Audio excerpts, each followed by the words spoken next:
Hello everybody, my name is Dillard, coming back at you with my first ever podcast. Yes, I'm very excited to do these podcasts. I'm going to try to do them every day or every other day. I'm not really sure on the time schedule.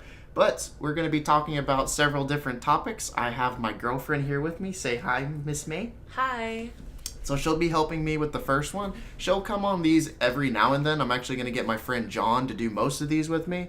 He's a big-time Yankees fan. But we're going to be just diving into some parts of the game last night, mostly me. And then I'll be asking her some questions. We're just going to make the first podcast pretty fun. So you can get a little more familiar with me and then get more familiar with her, as she'll be on these occasionally.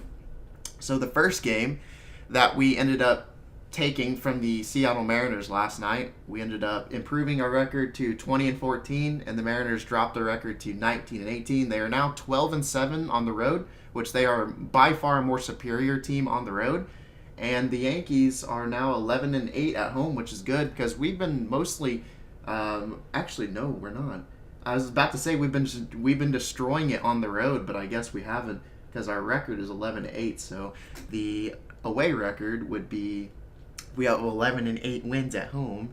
Then that would mean we have 8 wins and I can't even do the math right now. I'm so stupid. But we still have a better home record, even though we did struggle early in the season at home. But I think we got that out of the way. We got over that hump. But we ended up taking this game from the Mariners last night, 7-3.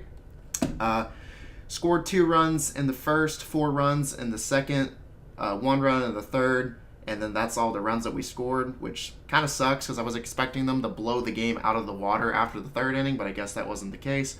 And we ended up giving 2 runs to the Mariners in the fourth and 1 run in the fifth. And pretty much from the 6th inning to the end of the game, there was no runs from either team, so it was just a matter of defense and pitching. The Yankees hitting. I know I do a lot of these breakdown videos, but I'm just going to go through like every individual player. So DJ had 2 hits. Voit had 1 hit. Gardy had 2 hits. I was hoping Gardy would complete the cycle, but unfortunately he was not able to. Urshela recorded 2 hits. Estrada and Tauchman both recorded 1 hit. So we had a total of 9 hits that game, 7 RBIs, 1 walk, 5 strikeouts. And we had a lot of homers in the beginning of the game. Estrada had his first ever big league homer of the season and of his big league career, which is really cool. The team ended up giving him the silent treatment, which was freaking hilarious. I love when teams give their players the silent treatment. It's just classic old baseball ritual. You'll learn that as time goes on.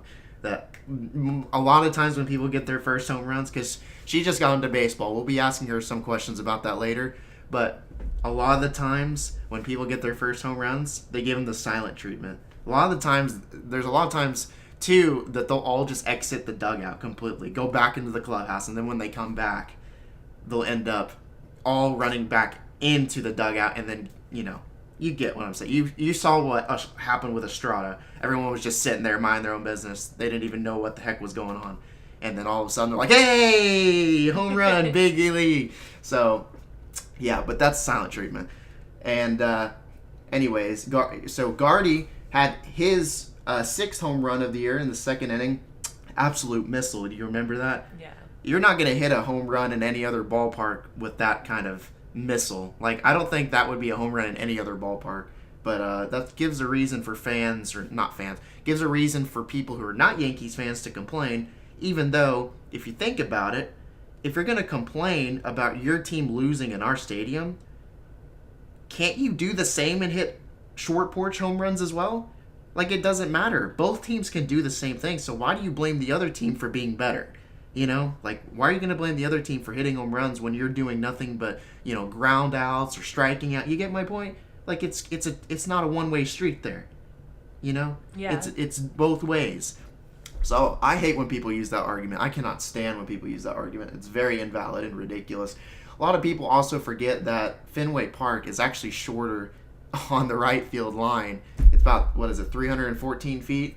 I believe it's shorter than the Yankees Stadium. Because, yeah, it's like, let me see. I gotta see this. I don't even know this off the top of my head, but I remember seeing a video about it. Right field? Yeah, right field. No, not right fielder. I know Mookie Betts is the right field. Facts and Park.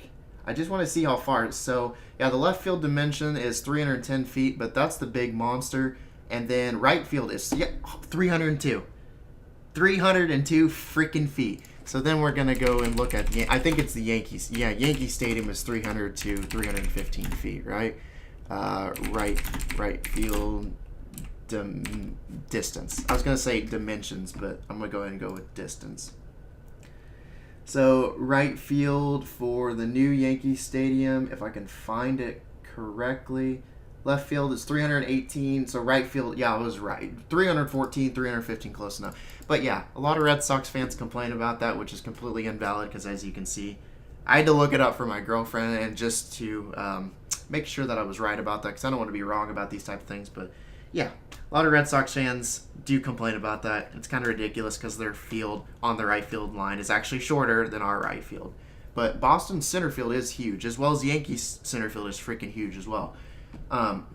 Anyway, I got kind of off topic there, but it's okay. That's what makes these podcasts fun and interesting. So, like I said earlier, Gardner had a home run, his 6th home run of the year, and then Estrada had his first big league home run of the season, and then Mr. Luke Voit had his 10th home run. It was actually interesting.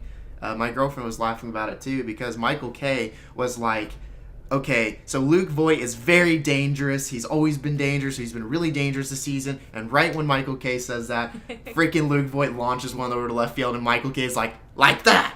And it's just, I don't know, the timing was perfect. Michael Kay's done a few perfect timing incidents like that. I think he's done like 3 or 4 times this year. One of the times that I remember also was he was saying that Gary was scary, and Gary launches one in left center field against the Giants. Like, Michael Kay, he has some pretty good timing. He also jinxes a lot of things too. But I love Michael Kay. I love the broadcast booth. They're amazing. Paul and David Cohn and, Jack Curry and all the people that are associated with the broadcast team and just the Yankees organization in general. So for the Yankees pitching, we had 5 different pitchers. We had CC, Cy Young Sabathia. He ended up recording his 2nd win and improving his record. I was about to say drop, but improved his record to 2-1. And then we had Jonathan Holder, Adam Ottavino, Zach Britton, and Luis Cessa. Pitching was absolutely outstanding. Yes, Sabathia gave up 2 long balls, which was 3 runs, the only runs that the Mariners recorded. But he still pitched an outstanding game. He had a total pitch count of 92 pitches with 62 called strikes. Dropped his ERA to 3.20. Then Jonathan Holder,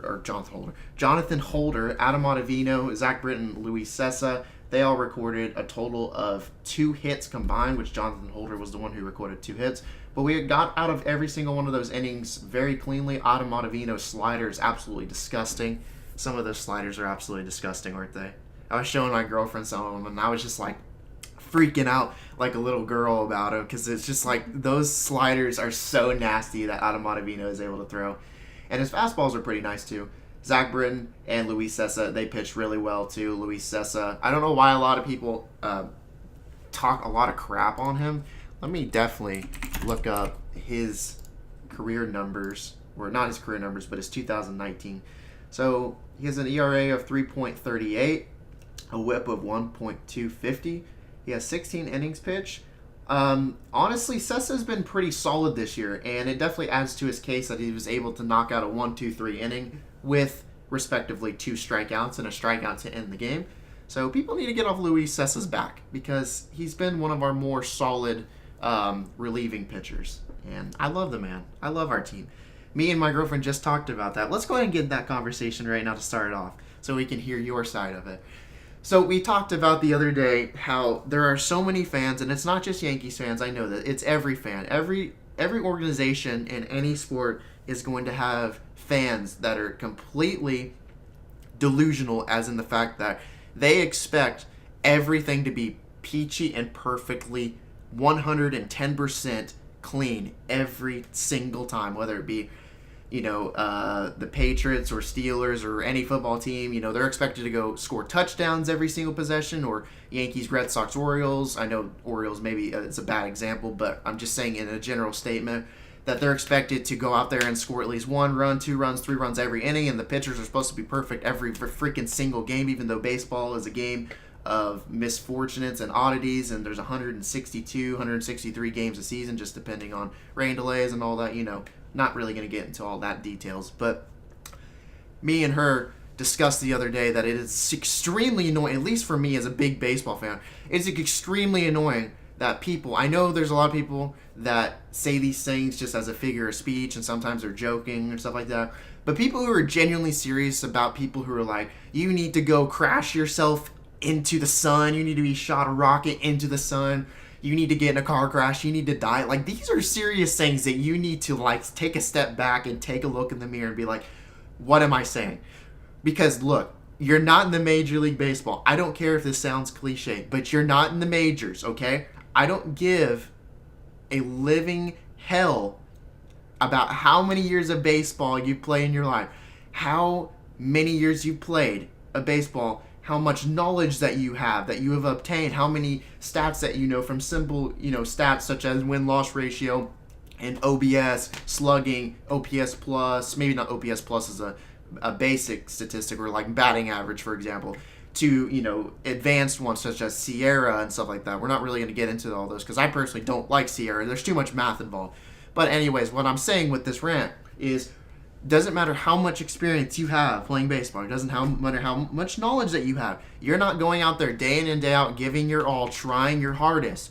So there's absolutely no reason that you should be telling people, oh, you need to die or something like that. You know what I mean? Yeah, it's kind of ridiculous. Like, it doesn't matter. And it's not just baseball. It's every sport. I'm a big Patriots fan. And there's so many times where people are just constantly trashing Tom Brady as Patriots fans. And I'm like, come on. He's given you 6 freaking rings. What more do you want from an individual? I saw so many people back when I was younger trash Derek Jeter. Do you know how much that man sweated and gave his time for the game of baseball? There's hardly anyone in this world that loved the game of baseball more than Derek Jeter is. And that's just facts. That's not being a biased Yankees fan. That's just facts. Everybody respects Derek Jeter. Well, at least I think people should respect Derek Jeter because, he was one of those players that you looked up to. But the point that I'm getting across with this rant is I just cannot stand it when people are ridiculous, ludicrous, mean, outright, just angry little people hiding behind a keyboard. It's ridiculous. You need to grow up. Seriously. You need to grow up, face facts, realize that these guys go day in and day out. They're not going out there to fail. Do you think any baseball player, any professional athlete works hard all the time from the age that they were 4, 5, 6? Having these dreams of being professional athletes and going up into big leagues. Do you think that they don't genuinely try to do well and please their fans? That's ridiculous. That's outright ridiculous. What do you think about that? Yeah, it's extremely toxic behavior and a thought process to hold these athletes who spend all their time, all their blood, sweat, and tears to this godly standard that no one can achieve. And I will definitely say, it's definitely... the standards definitely rise when you're a fan of like the Yankees or Patriots or just teams that are more successful. The standards definitely rise more. And like I said, you're not in their shoes. You're not sitting down there playing the game of baseball. So get off your freaking high horse. It's okay to be frustrated. It's okay. That's okay to be frustrated. That's not what I'm saying. Everyone gets frustrated. I'll be the first to admit that I get really frustrated with Chad Green. And I'm glad that they sent him down to AAA to be able to work on his mechanics and his location and his fundamentals for pitching and become a dominant reliever like he used to be. But at the same time, Chad Green is a human. He messes up. We all mess up. I don't want to send him into the sun. I don't want him to die in a car crash. That's extreme. That is a ridiculous line. You should be able to... you get where I'm going, people. Like... I'm so frustrated that I can't even talk anymore. It's just because it's such a dumb rant that I have to go over, but it's something that I feel like I need to talk about because it's so ridiculous. Like I said, Chad Green's a human. It doesn't matter if he gives up a grand slam and his ERA is up to the sun. He's still a human being. He got sent down to AAA. He's been pitching well back down with the Rail Riders from what I have seen. And all in all, I hope he comes back with the Yankees. I hope he improves on his fundamentals and his pitching. And we get the Chad Green we used to. I don't want to send him into the sun. I want him to improve and be the dominant reliever that he used to be. So I guess that's where I'm going to relieve it. I'm going to leave it right off there. I said relieving, but I'm going to leave it right off there. I think I got my point across. That's going to be the rant for today. I've always wanted to rant on that subject, and giving me a reason to rant about it on this podcast is a good reason to rant, definitely. But anyways, I'm getting off topic. My words are getting slurred on my first ever podcast. But we're going to go into 2 other topics before I go ahead and end the video off. So the first topic, you guys know, my girlfriend on our very first podcast. I've been with her for 6 months now. Very happy. But we're going to ask 2 different questions. First question, she just became a baseball fan after we got together. So what do you think of the game of baseball in general? Just from a perspective of someone who has really never been into baseball, or at least never really got into it, had a reason to get into it. Because I know your family's not really into baseball that much. Yeah. But now that I've given you a reason, because I'm such a huge Yankee fan and a huge baseball fan in general, what do you think about the game? Oh, I love it. One of the things I love is, of course, I'm so used to games where, like football, where you get 16 in a season. This, I get so much more out of it. And I think baseball fans are truly just dedicated to the sport in a way I've never seen, and it makes it so much more fun, interesting, and just overall, I've met a ton of great people through it. I think the fans are better and definitely have a lot more patience than some of the fans I've seen, definitely, with other sports. Well, a lot of people complain about the umpires, but I think when you take in consideration the NBA refs compared to the NFL refs, compared to the NBA or compared to the MLB umpires, I would say our umpires and our refs, or basically our umpires, are significantly better than the refs that are reffing NFL and NBA games. Definitely. I don't know, but that's just me. So much better officiating. I feel like with the NFL and definitely the NBA, all I'm doing is complaining about how terrible the officiating gets sometimes. But at least with baseball, it's pretty level-headed, pretty good. Because even though if I complain about the umpires, at the end of the day, I still don't want robotic umpires, because that would just completely change the game of baseball. It just would not seem right. It's like Terminator coming into the baseball world. Like, I don't think I'm okay with that. Like, I may complain about it, but I'd much rather have men as umpires standing behind there, or women, if women happen to become umpires one of these days, because it's not something that's definitely far-fetched. I don't care. I would rather have that than robotic umps. Yeah, just a human person. Yeah, because robot, that just doesn't seem right. It's robots taking over the world. Terminator. I'm not okay with that. But honestly, I need to ask you this question too. It's kind of a sub question. How do you feel about bat flips? Because there's a lot of pitchers that really are not a fan of bat flips. What? Bat flips? Okay, so I need to educate her just a little bit. Bat flips is usually when a player hits a home run and he just flips the bat in the air. Either to the left direction, usually to the right direction, depending on who he is. But most of the time when they do a bat flip, they bat flip it to the first base dugout side. Okay. Whether a lefty or righty. So there have been a lot of incidents already this year. The incident that I'm mostly talking about is the incident with the Kansas City Royals and the White Sox, where Mr. Anderson got ejected. He didn't get ejected for bat flipping. He got actually ejected for using vulgar language.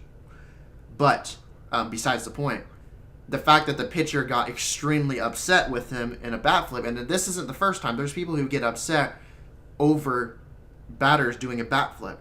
What do you think about it? I think that's ridiculous. When you do something like that, I feel like it's a normal reaction to want to be happy or celebrate it.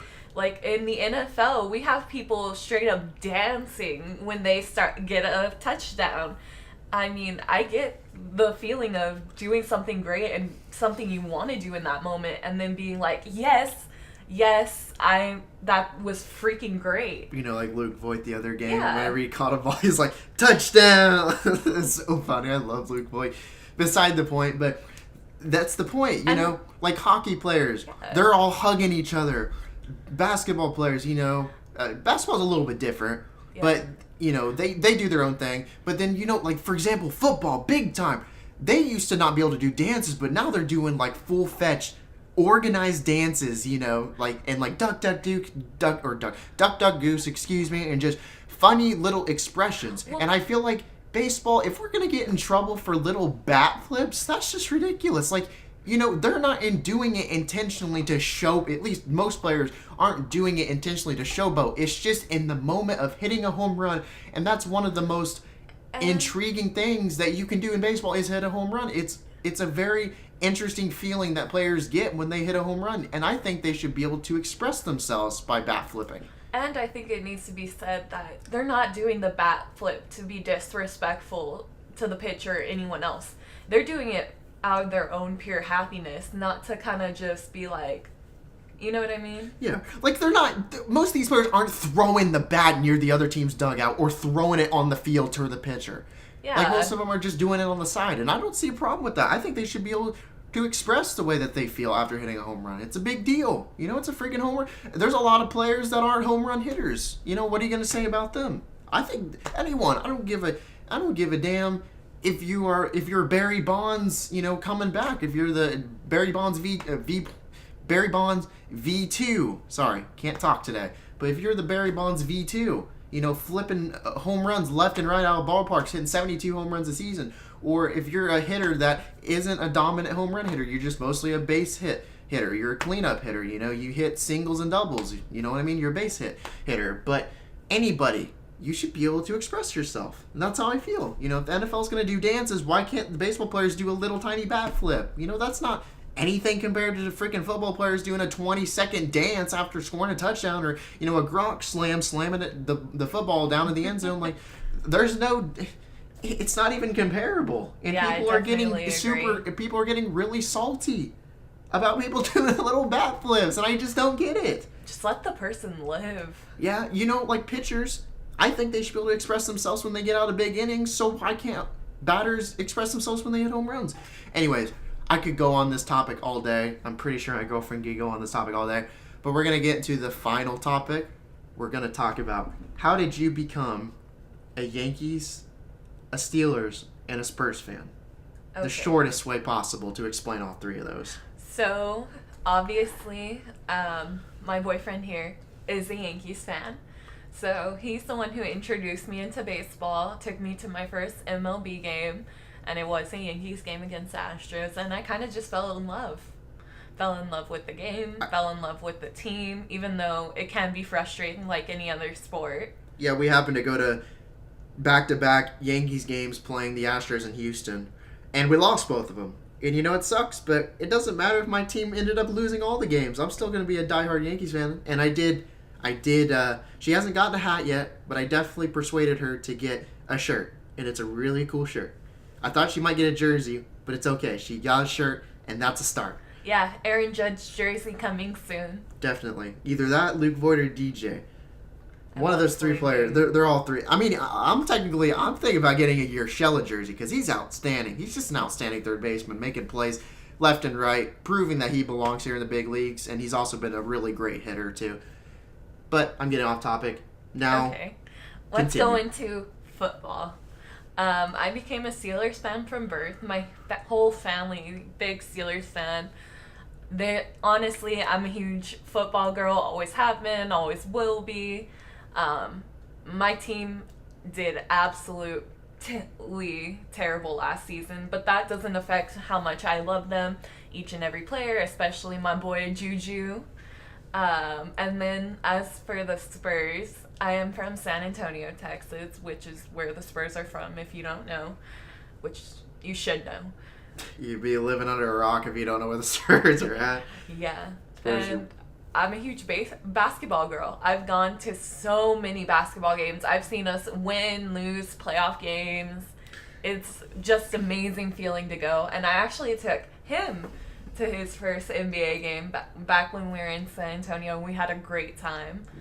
Yeah, I've loved basketball for as long as I can remember.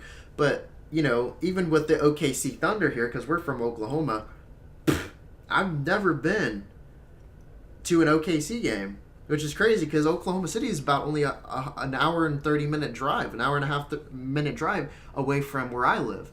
And I've never been to a professional basketball game. But the Spurs are my team, so I decided to go see them. And it was amazing. Except for the part that D. Wade decided to lob a half-court shot with, like, what was it, God. 1 second left and ended up making it. And I was like, into the half. And I was like, well, that's how the Spurs night has gone so far, because the Spurs ended up dropping that game, unfortunately. I feel like I'm cursed, because my first basketball game, the Spurs lost, and I've been to four professional baseball games, which I'm not cursed on the first game. The first professional baseball game I ever went to was actually not even the Yankees. It was the Rangers and the White Sox. So the Rangers actually won the game. But the three other baseball games I've been to was the Yankees and the Rangers. And then I went with her recently in early April. What was it, April 8th and April 9th, I believe. Went to go take her to Houston to go see the Yankees and Houston Rockets. Houston Astros play. I'm getting my sports mixed up because we're talking about baseball and basketball.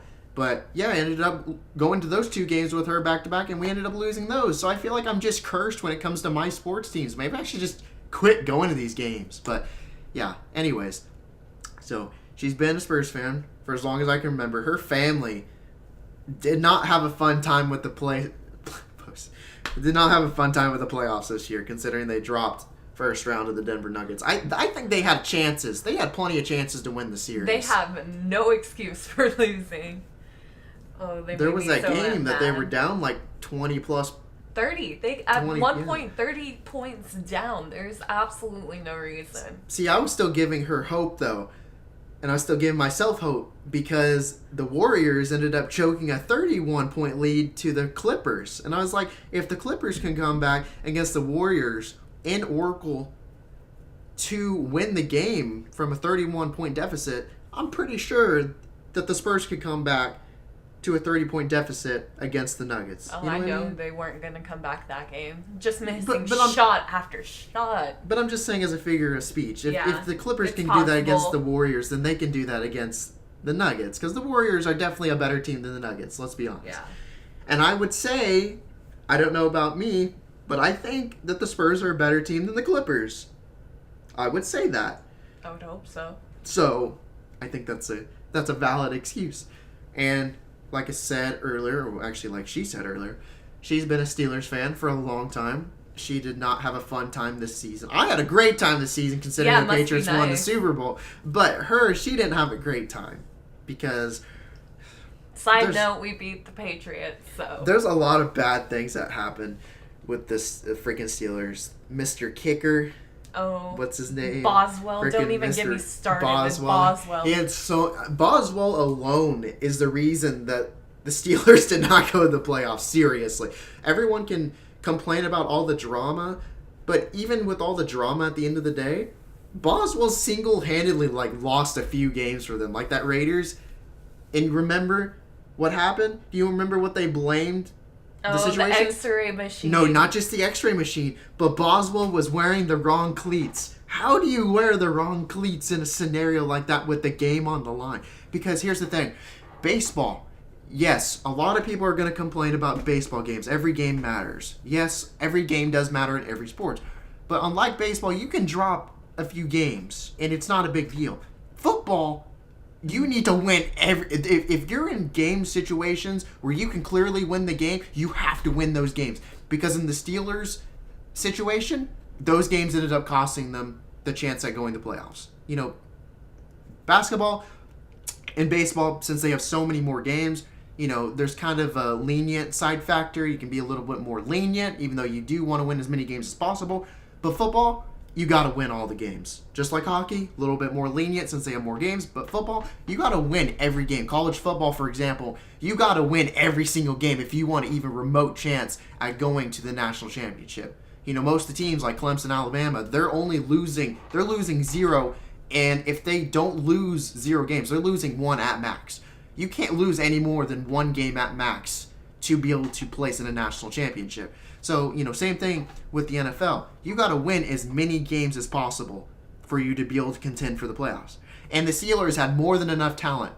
So Steelers fans cannot complain and say that their team did not have enough talent. They had plenty of talent to make it. They just didn't take advantage of it. I agree. And a lot of Steelers fans know that, you know. And I have nothing to get... There's really no team I have anything against, you know. I respect really every team. Really the only thing that I get annoyed with is fan bases, because even like teams that I don't like the Red Sox, I don't like the Red Sox, and I don't like the Cowboys, and I don't like the Eagles, and that really has nothing to do with the Patriots losing to the Eagles in the Super Bowl, because honestly, I'm a big Nick Foles fan. I really like him. He's a really awesome quarterback. He proved a lot of people wrong that year. A backup quarterback ended up winning the Super Bowl. No one thought that, but I respect him, and I respect the Eagles organization for that. Anyways, but there are just certain teams, like I said, the Red Sox and the Cowboys and the Eagles. I don't really support that much. I don't really like them. I respect the team, but the fans are a little crazy. And yes, you can definitely say that Yankees fans are crazy. And I would definitely say 110% that you're right. Every fan base has crazy fans, and certain fan bases definitely have more crazier fans than others, like, the Yankees and the Red Sox and the Cowboys and the Patriots. And like I said, I can say the Patriots too is another team that I like, that the fans are insane and crazy, and it's okay.